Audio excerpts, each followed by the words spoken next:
You're listening to Four Things to Know, a WCCO daily news podcast.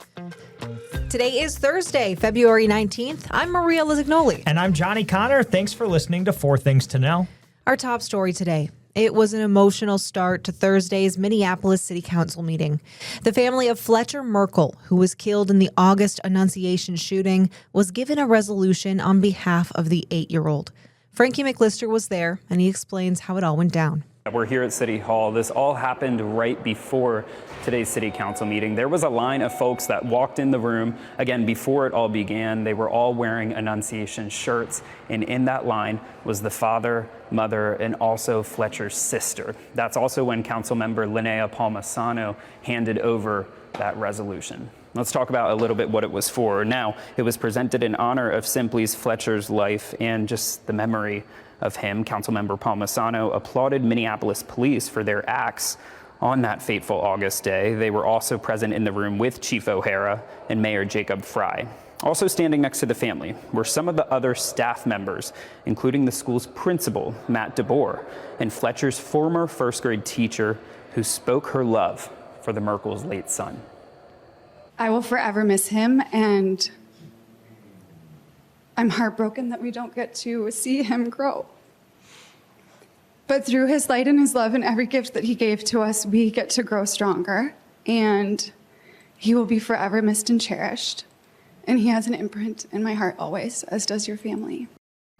And it all ended in a chilling moment where Principal DeBoer led the room in singing a verse of "This Little Light of Mine." If you can believe it or not, next week marks 6 months since that tragedy.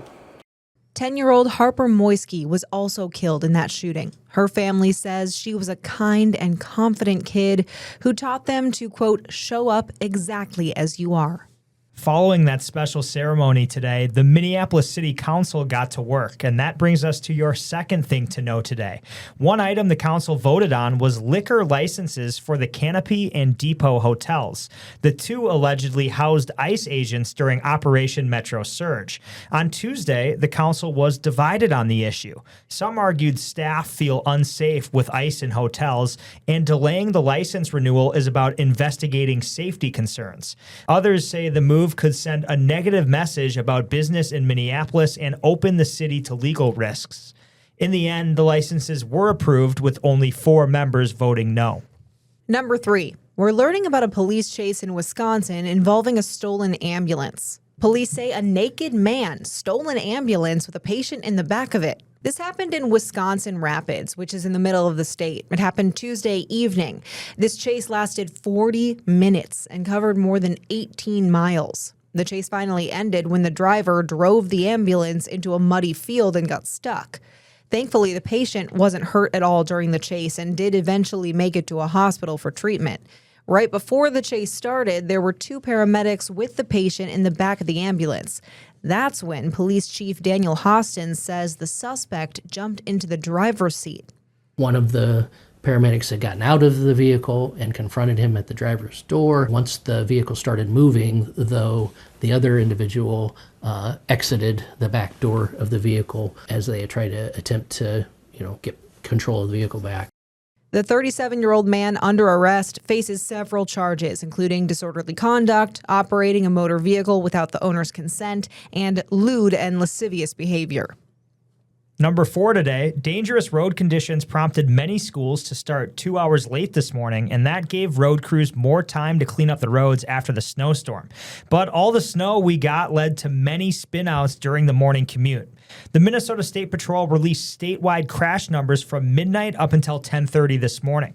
We have the numbers for you. There were 88 property damage crashes, 10 resulting in injuries. There was 1 fatal crash, 8 spinouts, 79 vehicles off the road, and 5 jackknife semis. We also learned this morning that the city of St. Paul declared a snow emergency that is now in effect. Tonight at 9 o'clock, all night plow routes will be plowed, so make sure your cars are not parked out there after that, or they will be towed.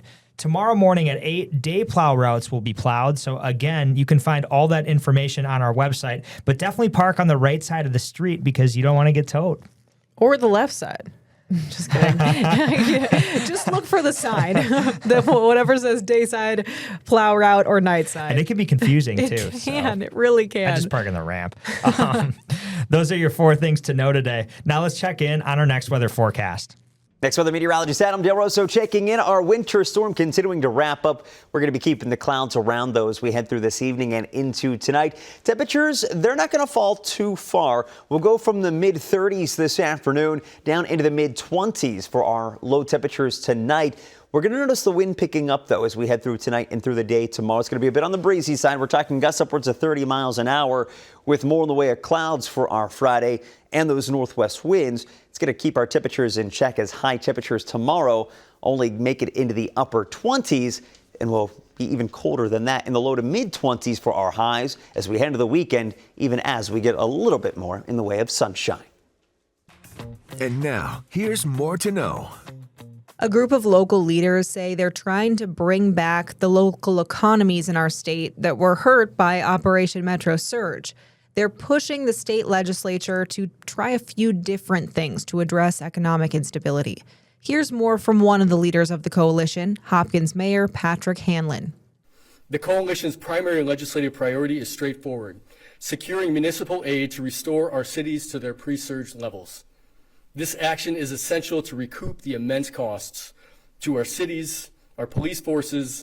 On the heels of Operation Metro Surge, polls show Republican candidates are taking a hit in the aftermath of the federal immigration operation.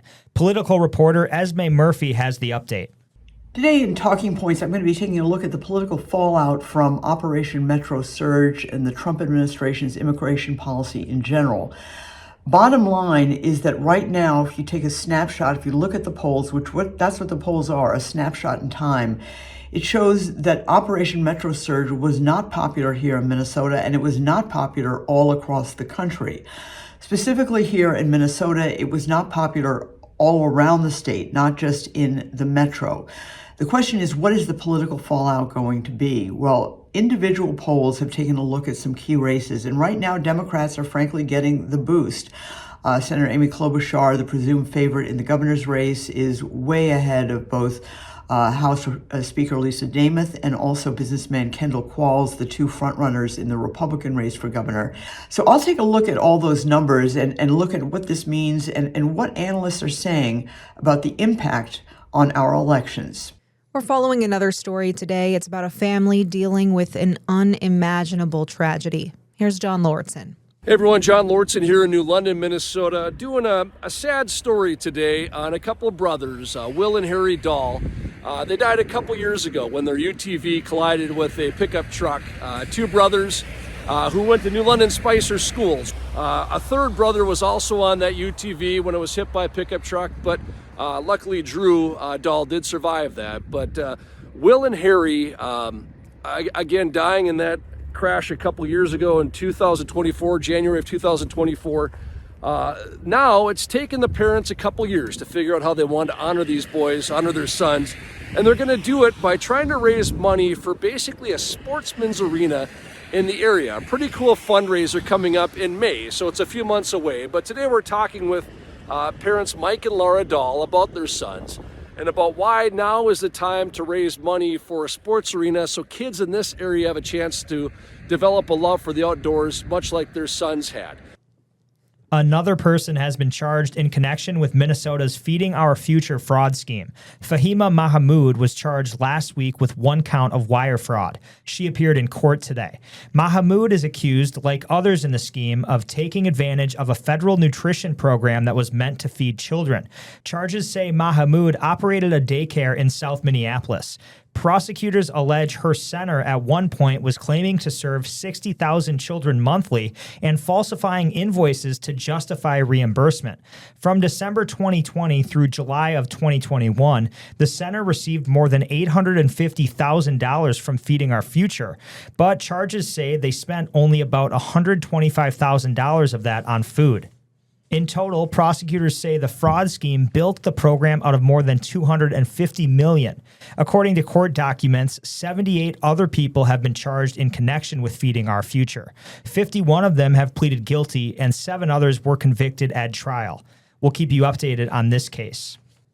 Okay, this next story I was a little bummed about seeing. The 2026 Lake Minnetonka Klondike Dog Derby is officially canceled for the third year in a row.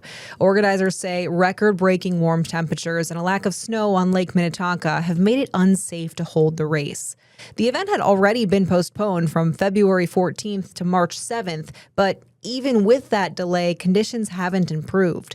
Race leaders say safety for the sled dogs and mushers is their top priority. And even if more snow falls, it's unlikely to pack densely enough over the ice in that time. The nonprofit event typically raises money for local charities, including Can Do Canines, Cast Outdoors Adventures, and ICA Food Shelf. Have you ever been to this?